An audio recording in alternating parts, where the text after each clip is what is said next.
দেখি দেখি এই পথে করিব আমি গমন, কে আমার ধানে বাধা হয়।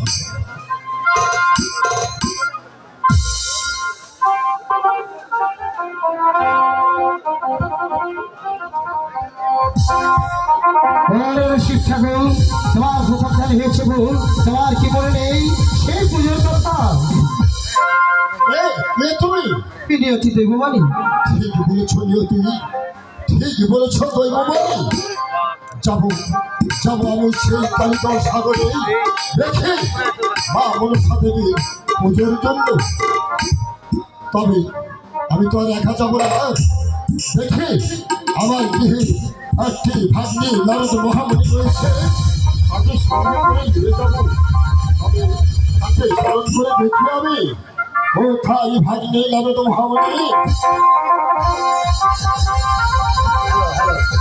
দেখেছে, তাহলে একটু আনন্দ করতে করতে যাই।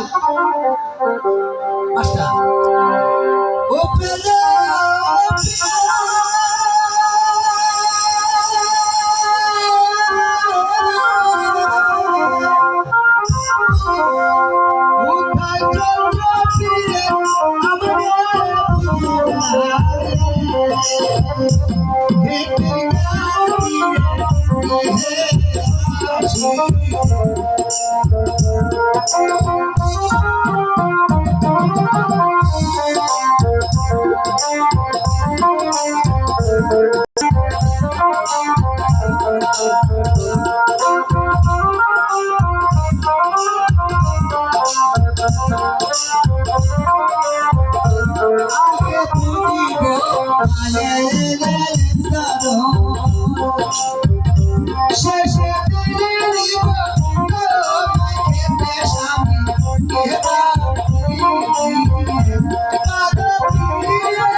আশীর্বাদ করে মৎস্য দীর্ঘজীবী হোক।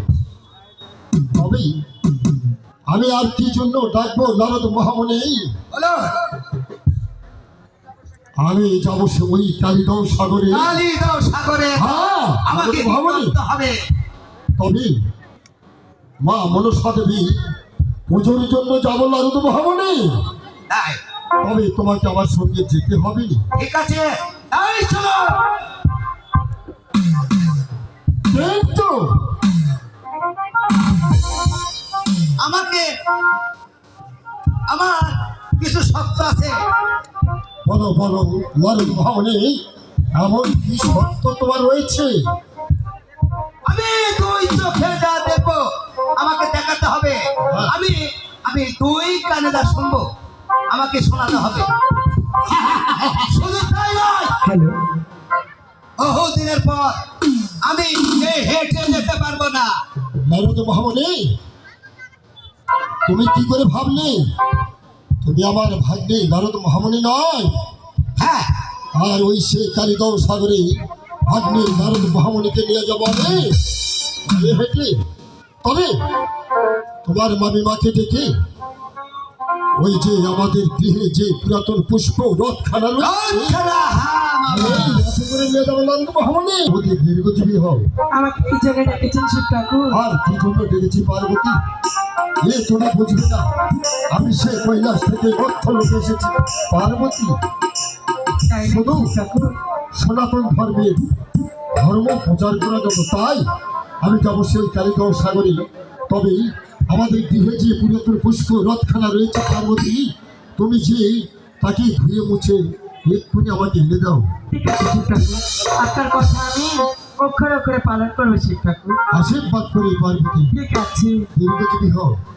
তবে বিলম্ব করবে না পার্বতী, রথ খেলা নিতে। তবে এলেই আমি যাবো। এই নিন শিব ঠাকুর, আপনার সে পুরনো রং। আশীর্বাদ করি পার্বতী, ঠিক আছে শিব। ওই কৈলাসে সে মন্দির ঘরে তুমি পুজো করো। তবে প্রণাম রইল শিব ঠাকুর। আশীর্বাদ করি।